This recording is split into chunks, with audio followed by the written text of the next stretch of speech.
गुरु चरणों में नमस्तु नमस्तु नमस्तु। महाराज जी, मन बड़ा ही भावुक होता है और साथ ही साथ आपने आचार्य श्री विद्यासागर जी की जो विरासत है उस विरासत को बहुत कम समय में उनके ब्रह्मलीन होने के समय हम लोग उपस्थित रहे और उनकी विरासत, उनकी लिगेसी को जितनी मजबूती और जितनी तत्परता दिखाते हुए भोपाल में भी प्रतिभा स्थली का उद्घाटन कराया, उसकी स्थापना कराई, उसके लिए मैं अपनी ओर से और समस्त देशवासियों की ओर से आपका अभिनंदन करता हूं, आपका नमन करता हूं। इतना ही नहीं, आपने माताओं के अपेक्षाओं के अनुसार उनके बच्चे प्रतिभा स्थली में पढ़ते हुए एक अच्छे आचरण और एक संपूर्ण मानविकी के रूप में स्थापित हों, विकसित हों। उसके साथ ही आपने एक बहुत बड़ा काम किया। मैं जब अपनी ऑटोग्राफी लिखूंगा तो निश्चित रूप से उसमें लिखूंगा कि आपने विद्यासागर जी महाराज की विरासत को बढ़ाते हुए उस प्रतिभा स्थली को ग्लोबल स्टैंडर्ड तक पहुंचाने का काम किया। इसके लिए आपका नतमस्तक है। इसके साथ ही हमें लगता है कि पारंपरिक मेडिसिन, दवाइयाँ और आयुर्वेद, इन जो अभी के जो मॉडर्न मेडिसिन हैं जिसको हम लोग एलोपैथ कहते हैं, तो आपको एक और भी हमारे देश के लिए, लोगों के स्वास्थ्य के लिए, क्योंकि इस बार का जो योग अंतर्राष्ट्रीय योग दिवस हुआ उसमें माननीय प्रधानमंत्री जी ने उसके थीम रखे कि संपूर्ण भारत, संपूर्ण विश्व और उसके कि इंटायर अर्थ, उसके साथ उन्होंने एक शब्द जोड़ा कि इंटायर हेल्थ ऑल्सो। तो आज हम सब, हमारा देश, ब्रह्मांड, विश्व, वह इन समस्याओं से बहुत ही जूझ रहा है। मैं आशा करता हूँ और आपके मुखारबिंद से ये सुनना चाहता हूँ कि जिस तरह आपने प्रतिभा स्थली का एक विश्व मानक रखा, उसी तरह आने वाले दिनों में आप MBBS अस्पताल और कॉलेज की तरफ न जाकर ज़्यादा ध्यान आयुर्वेद की तरफ देंगे, ताकि यह जो उपचार होगा वह किसी दूसरी समस्याओं को जन्म नहीं देगा, बल्कि उनके स्वास्थ्य का एक संपूर्ण समाधान खोजेगा। ओह, पहले तो मैं चाहूँगा RK सिंह साहब का आप सब जोरदार अभिनंदन करें।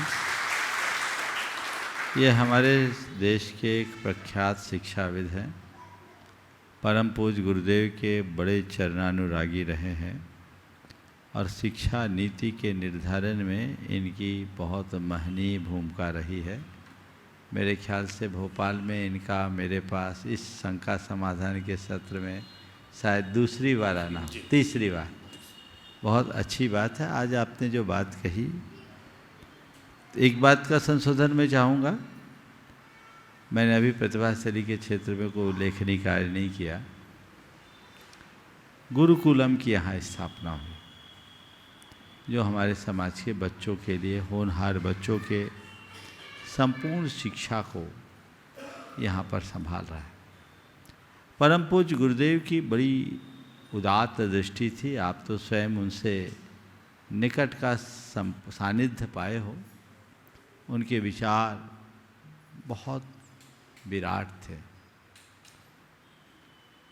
आज से 5 वर्ष पूर्व जब मैं नेमावर में मिला था तो उनसे मैंने कुछ मार्गदर्शन पाया था और मैंने तब देखा था कि हमारे गुरुदेव का विजन क्या है। मैंने तय कर लिया था कि अब हमें कुछ नहीं करना है, गुरुदेव के विजन को ही अपना मिशन बनाना। हमने उस समय उनसे आशीर्वाद लिया था इस शिक्षा के क्षेत्र में कुछ अच्छा कार्य करने का, लेकिन चूंकि एक कार्य गुणायतन का चल रहा था बृहद पैमाने पर, तो मैंने ये सोच करके उसको थोड़ा सा ढीला रखा था कि एक काम पहले पूरा हो जाए, उसके बाद देखूँगा। लेकिन जब अचानक गुरुदेव की समाधि हुई तो मेरे मन में आया, मैं गुरुदेव के सामने खड़ा होता तो उन्हें बहुत प्रसन्नता होती। अब चलो, अब हमें सर्वोच्च प्राथमिकता इस कार्य को देनी। और मुझे बहुत प्रसन्नता है कि गुणायतन के लोगों ने इसे हाथों हाथ लिया और पिछले साल इंदौर के अपने राष्ट्रीय अधिवेशन में तय कर लिया कि हमें अब शिक्षा के क्षेत्र में अधिकतम काम करना है। और पहले साल में 5 बड़े स्थानों में इसकी शुरुआत करने की योजना बनी, जिसमें इंदौर में हम शुरुआत करा के आए। थोड़ी वहाँ अभी ज़रूरत है, समय लगेगा, भूमि आदि हस्तगत हो गई, लेकिन बनने में देर लगेगी। पर भोपाल में एक अच्छा सहयोग बना, क्योंकि आचार्य विद्यासागर संस्थान यहाँ पहले से चल रहा था और वहाँ अच्छा छात्रावास सुलभ था। तो हमने कहा यहाँ तो शुभस्त शीघ्रम समाचरेत, और उसी लक्ष्य को ध्यान में रखते हुए श्री विद्या प्रमाण गुरुकुलम की यहाँ स्थापना हुई। इस विद्या प्रमाण गुरुकुलम में वर्तमान में 180 छात्र पूरे देश भर से आए हैं और ये सब के सब मेधावी छात्र हैं। 1462 बच्चों में से 180 का चुनाव 4 प्रकार की स्क्रीनिंग के माध्यम से हुआ और ये सारे बच्चे 6वीं, 7वीं, 11वीं, 12वीं और सीए फाउंडेशन के बच्चे हैं, जिनमें 6वीं, 7वीं, 11वीं के और 12वीं के बच्चों को सेज इंटरनेशनल में पढ़ाई कराई जा रही है और 11वीं, 12वीं और सीए फाउंडेशन के बच्चों को यहाँ का एक बहुत अच्छा इंस्टीट्यूट है रचना पारख का एपीटी, वहाँ उनको शिक्षा दी जा रही है। और ये पूरी 100% स्कॉलरशिप पे बच्चे आ गए, इनके लिए कोई शुल्क नहीं। ये सब समाज के गुणायतन के पहल पर समाज के सहयोग से हो रहा है। ये अपने आप में एक बहुत बड़ा अनुकरणीय उदाहरण है और इनका लक्ष्य है इन बच्चों को केवल 12वीं तक नहीं, इनकी संपूर्ण शिक्षा गुरुकुलम की तरफ से कराई जाए। ये अपने आप में ये अभी शुरू हुई है, अभी 5 खुलना है, भोपाल इसमें आगे आया और हमारी तो आपसे पहले भी चर्चा हुई थी। हम तो चाहते हैं कि भोपाल में गुरुकुलम से शुरुआत हुई है तो भोपाल और आगे बढ़े, विश्वविद्यालय तक पहुँचे और उसकी भी रूपरेखा बन रही है। अगर सब कुछ ठीक रहा तो हो सकता है बहुत जल्दी भोपाल में एक ऐसा समृद्ध विश्वविद्यालय भी आपको सबको देखने को मिल सकेगा, जहाँ हमारे बच्चे पूरी तरह पक कर, तप कर, निखर कर बाहर निकलेंगे और वो हमारे समाज के रतन बनेंगे, आइकॉन बनेंगे। ये हमारा लक्ष्य है। इसी दृष्टिकोण से इसकी शुरुआत की गई और ये भोपाल वालों का तो योग भी इसीलिए बना। मैं आया तो थोड़े दिन के लिए था, एक पंच कल्याणक के निमित्त, लेकिन निमित्त पर निमित्त बनता गया और आज आपके लिए चातुर्मास मिल रहा है ना? चातुर्मास मिल रहा है भोपाल में। ये चातुर्मास, अब भोपाल में चातुर्मास के बाद वहाँ चूँकि मैं 2 महीना रुक गया था, सब लोग महाराज हम लोग वंचित रह गए, हमारे यहाँ आए नहीं। हमने कहा भैया ठीक है, देखते हैं। हम निकल कर के आए तो यहाँ शहर के सब लोग चाह रहे हमें चातुर्मास मिले